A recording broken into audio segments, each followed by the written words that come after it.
Wake Up with Patti Katter. I love this show. I never miss an episode. It's the best. I turn it on and turn it up.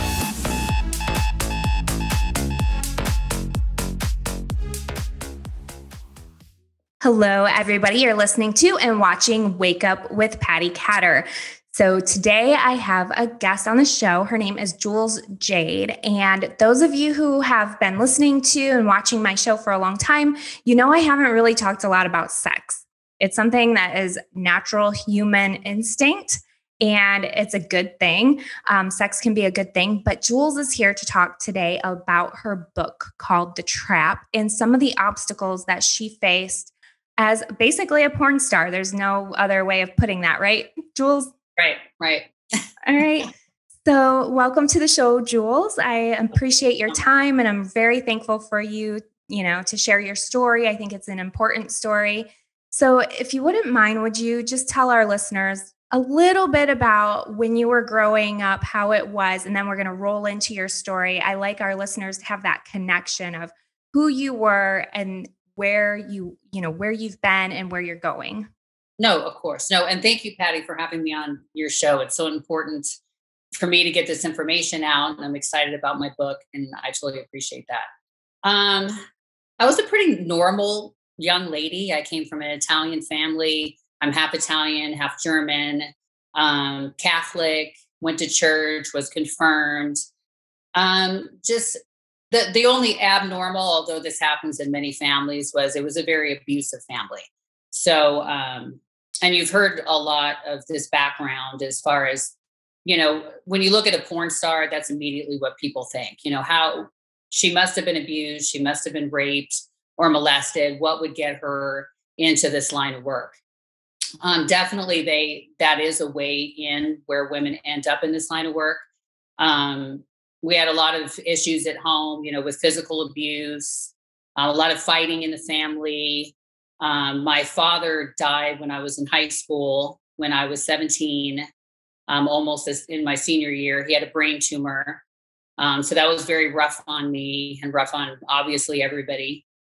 So it wasn't a real supportive, happy family. I was into acting. I've been in like 7 musicals, opera singing, the whole deal. So I was always on stage. So that was kind of an escape for me. And I also think it was, since I was that personality, it was easier for me to break into the adult industry. I was comfortable with being in front of the camera and being around other people, obviously not naked by any means. That was different. But it did allow me, to have that comfortableness to break into that.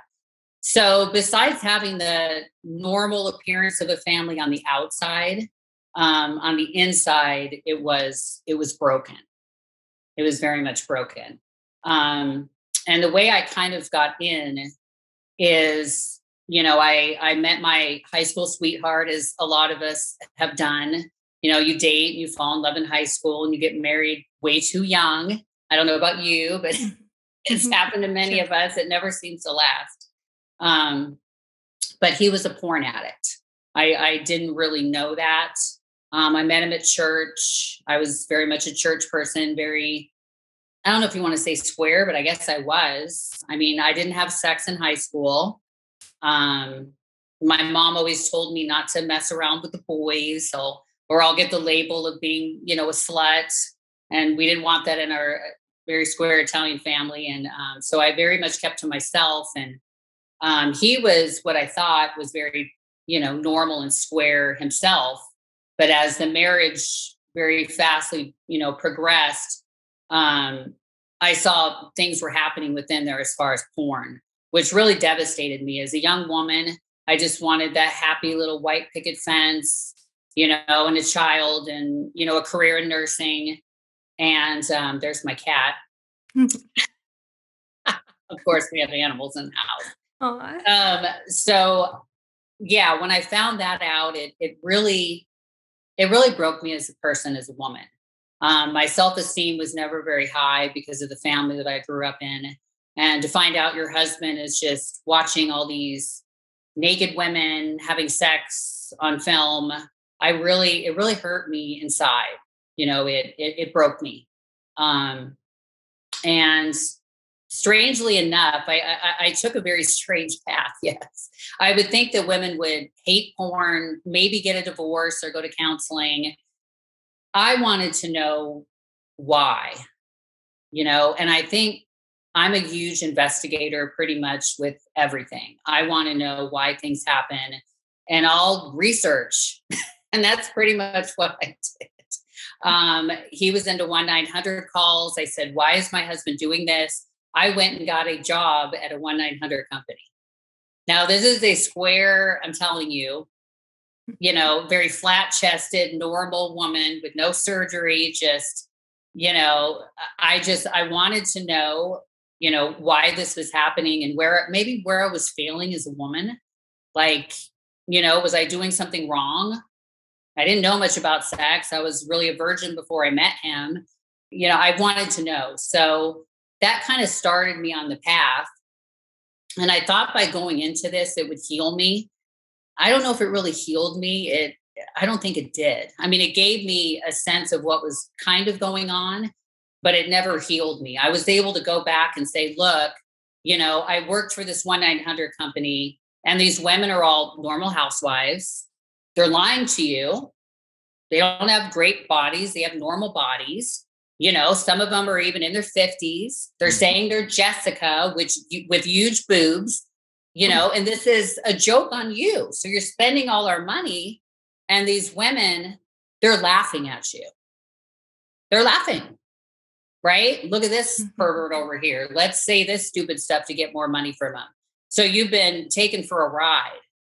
So it helped me in the way that I guess I understood. But even me telling him that never took care of his addiction. Even though I told him what was going on, he still continued on with his addiction. And eventually, as time got on, I think I just really got destroyed inside, and I ended up getting into stripping at Pacers Showgirls in San Diego. I started there because I think I was looking to, I don't know, I think I needed to feel loved, or maybe my self-esteem was so low. I wanted to, I don't know, I wanted to feel like I was beautiful and that, I was one of these girls. I felt just really hollow and dark inside. And I needed like maybe a self-esteem boost. And then I started making money, and I saw that, hey, I'm not so ugly. Men are paying attention to me. I have this porn addict husband at home, that made me feel so low. But all these men are making me feel good about myself, that I'm just as good as those women that he's watching, I guess. Yeah, I mean, that makes total sense. If you're not getting the attention at home and you're getting it there, then especially as a young person, your brain is still developing and you're still on this path of trying to figure out who you are. You and I had a little conversation earlier about your book, and I think it's interesting how you started stripping. Let's get back just a little bit. So you started stripping, and then how did it evolve into sex? Well, something happened to me. And, again, I was in my early 20s, and I know this sounds dumb. I guess I was still trying to figure out about men, because I got married right out of high school. I didn't date too much. I guess I didn't understand the predator side of the man, if that makes sense. Mm-hmm. And being in that strip club, all of us have to drink. I mean, let's be honest. It's, sort of embarrassing to get up on stage and take your clothes off for all these strange men. So all of us end up drinking, and this is all in my book, kind of the patterns that happen. Mm-hmm. And then you end up getting almost drunk every night you strip. If you're stripping 5 days a week, you're drinking 5 days a week. So I made a lot of mistakes. I drank too much and ended up leaving the club with an individual that said he had it was just really dumb, a bachelor party for me to do. And I think I just wasn't in the right state of mind to make the right decisions, made a mistake, and ended up getting raped. In that bachelor party, there was quite a few men there. And I'll kind of leave it at that for what happened. But it changed me. I went back to the club. Even the girls around me were like, she's not the same. They could tell something changed after that. And this man wandered in there one night, and he was part of the Girls Gone Wild club. He was into porn. He was actually one of the photographers or film guys for I won't say too many names, for a very large name everyone would know as far as porn goes in Hollywood.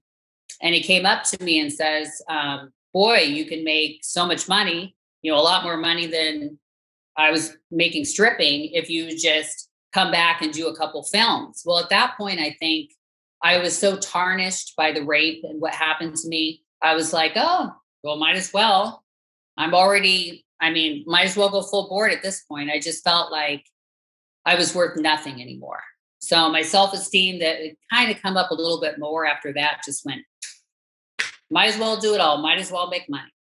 Might as well. So I did that. And I did well. I ended up on Girls Gone Wild and found out that he was one of the film guys for this big star, a couple big stars. So he not pushed it on me, but he said, hey, look, let's do a picture set. Let's see if we can get you into porn. You'll make tons more money, this, that, and the other. And it's glamorous. And look at this. And I said, I'll try it. And that's kind of how I got into it. And it's funny, the first film I was supposed to do was on 9/11. Wow. So I woke up in LA and it was, if there wasn't any kind of sign, that would be a big sign, right? Maybe I should have turned around. But I woke up in the morning and I saw on the televisions the buildings falling, and instantly, like everyone else all around the world, was devastated and said, look, filming is not an option today. That's not going to happen. So I put off the filming on that day, but eventually, obviously, went back to it. Mm-hmm. Now, one of the things that we were talking about earlier before this show is a couple of the traps that were kind of set in the porn industry. And I couldn't believe either of these two. You know which ones I'm talking about. And I'll go ahead and let you tell the audience about these two things, the one with the kids and then the other.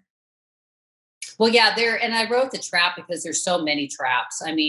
First of all, a lot of women get in this industry not knowing how much it's going to impact them in their life. You're going to have, like I told you, a scarlet letter on your chest. And forever. There's no getting rid of that. And then if you try to find a job after you've done so many films, even one or two films, with our lovely internet, which can be, very useful and wonderful in so many ways, but can really, as we've seen on the news and what's happening politically, people are pulling things, from years and years and years ago back in their face. Look, you said this on the internet 10 years ago, we're going to fire you now. So imagine getting into porn and going, look, I'm done with this. I want a normal job and a normal life. Well, your porn films are there forever. It is not going to go away. So the employer is going to see it. You're going to get recognized. People will find you. So getting a normal job after porn many times is just not an option. It's not an option. So with us, that's one thing. And of course, financially, women get trapped because we do make more money probably than the average person. So maybe doctor rates or attorney rates would be somewhere in there. But a lot of women are able to make this money, not having an education, not being an attorney, a doctor. You're still able to make that type of a future for yourself. Now, money would really be the only thing in this whole career-wise that I'd say is a benefit to this. Because if you want to have a child, as I have children, that's really a problem, right? Mm-hmm. Going to school, I try to be a normal mother. I can't be a normal mother because, showing up for the soccer games and going to school, all these children are watching porn and they start in like 5th or 6th grade. Now, they should not be doing that, right? But they are. Yeah, that kind of was a shocker to me. I was raised in a super strict home. Besides that, I mean, the internet was very sparse. We had AOL. I would have had to get on this big Oh, clunky me too. computer in the Right, dining right, room, right. We didn't have this. Yeah. So it is so easily accessible. And you have kids in school, right? And how is that you go into their school and what if one of their friends recognizes you? They all did. They all did. I wanted to be, I wanted to be able to play both roles, just do this line of work, separate it, be a mother. Like I said, go to the football or gymnastic things, but then it was horrific. I'm not going to lie. It broke my heart and it affected my son big time. So I'd walk on to the junior high campus and everyone would scream my name. Wow. Jewels Jade, we've seen your films. We love your films. Oh my God. Oh, yes. The junior high little children. And I'm like, oh my gosh, this is horrifying. Yeah. I mean, and for my son, is very quiet, very intelligent, but a huge thinker, inside thinker. It was affecting him like I just didn't know. I didn't know. And I hadn't told him I was a porn star. So I hadn't told him. I said I was a model. I felt like eventually this would come out, maybe in high school. I had no idea. In junior high or sixth grade, we're watching porn like you. I was like, well, they're going to recognize me here. But, maybe high school, if they start watching, I'll have a problem. Well, I was completely wrong. So actually, the story is I think we talked about the bus situation. I think you said is similar. And he was riding on the bus to go to school. And the children, he was in seventh grade, and the eighth graders showed him porn on the bus. And it wasn't normal porn, right? It was the crazy scenes, of course, because I don't know what's normal anymore in porn. It's gotten really crazy. Bondage, nipple clamps, anal, the whole thing. And he mentioned it to me. He said something about it. And I was like, okay, maybe this is the time we need to have the sex conversation. Like, obviously, things are happening in school. Well, I said, look, everything's on the table. We have an open family. Let's discuss it. He said, well, the first thing is, are you a porn star? Wow. Right. They had probably showed him a scene of mine on the back of the bus. And my mouth dropped. And I was like, oh boy, this is coming now. How do I deal with this? And I said, yes. And he said, well, can you just tell me why you did this? Because he was horrified. He had gotten into a fight. He said, my mom would never do this. Why would my mom do this? Right. So I had to explain exactly what happened with my past marriage, how I was trapped, the whole deal. And he was okay with that explanation. He understood, but it was, then we got into, hey, the boys, they said, Mom, my first date, or when we have sex, they said to put it in her rear end first. That's where she wants it. Oh, man. Right. And so my husband and I had to leave the room and said, we're going to just leave and gather our thoughts, because we were ready to scream. We were horrified and couldn't believe what we were hearing. We came back and we're like, okay, let's talk about all this. So it's a nipple clamps. It's all this crazy stuff that's not normal sex. I'm sorry. It's a fetish. It's not normal. So we had to explain to him, about all this stuff, but that's what the children are discussing in school. The parents don't want to, they're like, look, don't watch porn. We're not going to talk about it. We're going to keep them away from the internet. We're going to have blocks on it. It's okay. No, you need to talk about it. You need to know this is happening and what's happening to the children, because they're getting education from the other kids at school. They are seeing it, whether you like it or not. Those other kids have phones. They are being shown and they are talking about it. So Absolutely. It's very important. Yeah. Also when we were talking earlier about the bondage, I was kind of surprised. I guess I've been a little sheltered myself. I feel like, but obviously I know about bondage and I know some of the things that go along with it, but I was shocked about a lot of things that you were talking about and how it escalates from a kid watching a little bit of porn to a little bit of bondage and then a little bit of basically it's abuse. Could you tell our listeners a little bit about that trap? It is. And what people have to understand, and really we're being lied to in a lot of ways, by the government, by our health services and everything. Everyone's saying, porn is healthy. They encourage couples to watch porn and this, that, and the other. And I'm not here to, obviously I do porn. I did porn. I have friends in porn, like I said before. And I tried to make my book come off as, I'm not bashing porn. I feel like small amount of people maybe can watch it, get rid of it, go to work. It doesn't affect, because we're all different. We can't label everyone in one category. And then there's others, just like with heroin, cocaine, cigarettes, alcohol, overeating, the millions of addictions that we have will get addicted to it. And there are millions and millions of people that are having problems. It affects the area of the brain where addiction affects, right? So the area where heroin and all those other drugs, the exact same area, you get a dump, and you feel great. It makes you feel great. So when it makes your body feel that way, you're going to want to do it again, of course, just like with any other drug. So with addiction, like I was explaining to you, you may start with one line of cocaine. It'll go to 2 lines of cocaine. Maybe you'll add some weed in with that or what have you. It progresses. It doesn't usually stay at that one stage because the brain will get smarter and our bodies are very smart. It's going to go, look, I'm going to need something a little crazier to get me off next time. And that's what happens. You won't get that same thing. And so you'll search and you'll find something more extreme until you're watching these crazy, abusive bondage films, or maybe you're going a little younger with your women that maybe say they're 18, but they look like they're 11 or 12. So these things start to happen, right, with addiction. So, and that happens with our children. Our children, their brains are forming. Can you imagine? They see, and with them, it's all about the shock factor. They don't go, they want to laugh and they want to look up the abuse right away. Right. So they want to, oh, look at this. Look at this. Can you imagine what they're seeing on the internet? Look at this woman. She's hanging upside down, being electrocuted and beaten, on this crazy website, which I won't mention. Yeah. Which when you told me that, I was so shocked. And you were saying that some of these women have hospital visits after their sex. Yeah. And absolutely.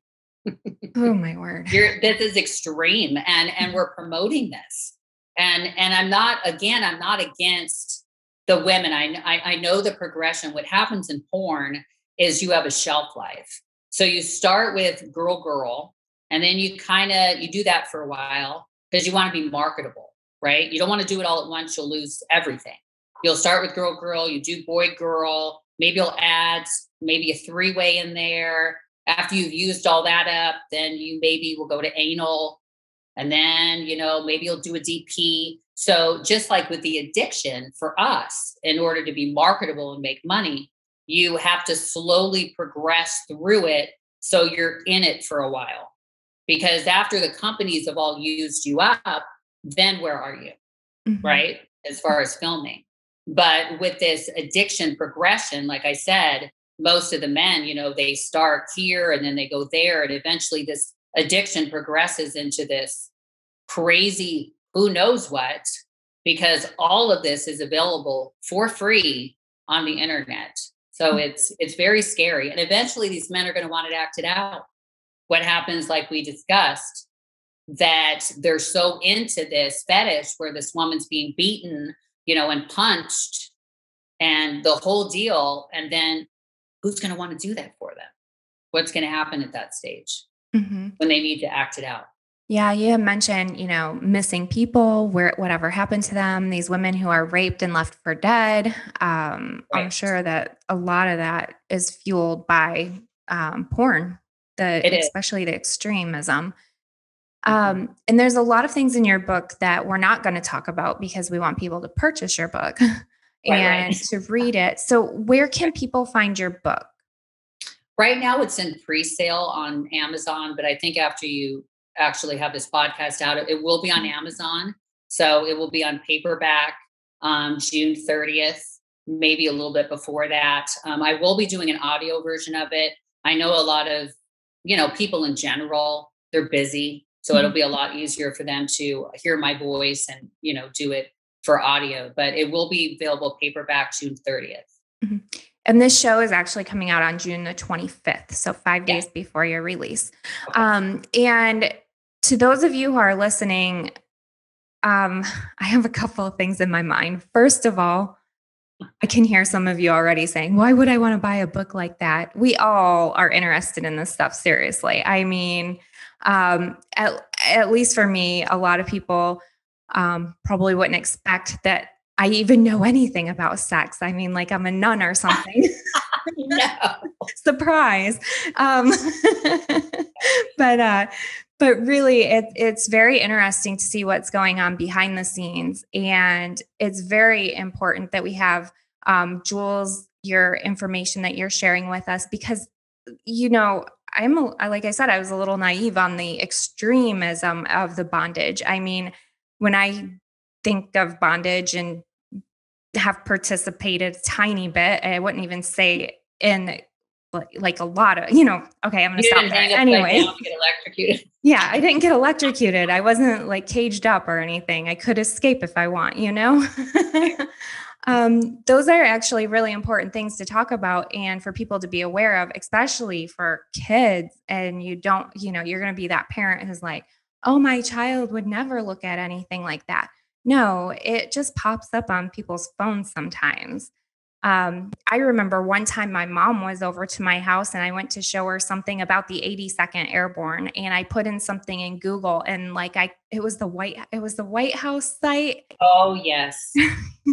And right. I hit .com instead of gov, and porn popped up in front of my mom. I was about to die, I thought. Oh, wow. That's embarrassing. Yeah.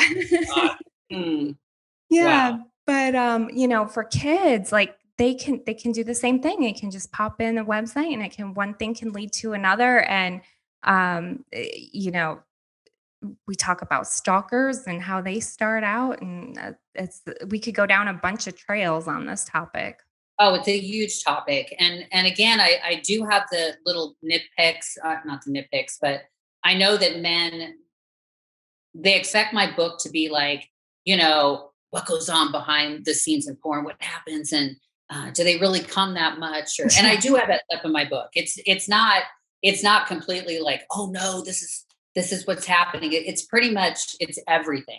Because when men want to buy it, and I know how they think, they want to know. A lot of men feel they have self-esteem problems just watching porn. You have these, dicks, use my French, penises that are like, 10 and a half inches long or 9 inches. And they look at themselves and they go, wow, look at all these men, something's wrong with me. Or, why are they able to keep this hard on for so long? How are they able to abstain? They have all these personal male self-esteem questions. That's true. That are in there. Yeah, I'm sure that's true. Why can't I make my significant other come in 30 seconds? All of that. And that's a whole nother topic. We could go down this problem too. Mm-hmm. But porn is also causing so many problems mentally for men. Mm-hmm. I mean, they're really having problems. I mean, they contact me all the time. They want these videos, me to make these videos. It's called the, what is it? The I don't know. I have to yell at them at how small the tiny pee-pee fetish, you know what I mean? And I have to yell at them about how small their dick is. And really they have an average size dick, but they feel like they have a problem down there because of all the films they're watching. And that's not the case. It's not the case. So it's either hate themselves or get off literally by being yelled at about how small their dick is, which is ludicrous. It's a crazy fetish. And it's really a sad fetish to me because, I mean, you're not all about the size down there. You and I both know as women, we're very emotional. It's how the man treats us. I'm not saying that we like 2 inches. I mean, I'm not saying that by any means, but that's not, as a woman, we're looking for someone to support us emotionally, financially, and, lovingly. We're not going, oh, wow, well, but that's what they're thinking. They're thinking, with their head that we feel that way. So it's a lot of problems that porn is causing, a lot of problems, a lot. And that's why I wanted to write this book. I want men to love themselves. I want women to love themselves. I want children to be safe and not, think that this is normal. We've got to come together as a world and as families and parents, and at the least protect our children and be aware of not to fall into this trap. You know what I mean? That's why I wrote that. Mm-hmm. Absolutely. Thank you so much for sharing with us. Like I said, it's such an important topic. Now, you are on Twitter. What is your handle? Is it Jewels Jade or? It's Jewels Jade Media. Okay. And it's Jewels Jade Media for Twitter, Facebook, and Instagram. Okay. Excellent. So if anybody wants to connect with Jewels, please do through her social media. You can also contact me and I'll screen you. And if you make it past my screening, I might let you talk to her. Oh, that's nice. I am going to be very protective of you. Thank you. No, I appreciate that. Thank you. Thank you for your time. And thank you everybody for listening, and be sure to tune in next month, that whole month of July. We have Independence Day. We're celebrating with veterans on our show every Friday. So Thank you all, and have an amazing rest of your day.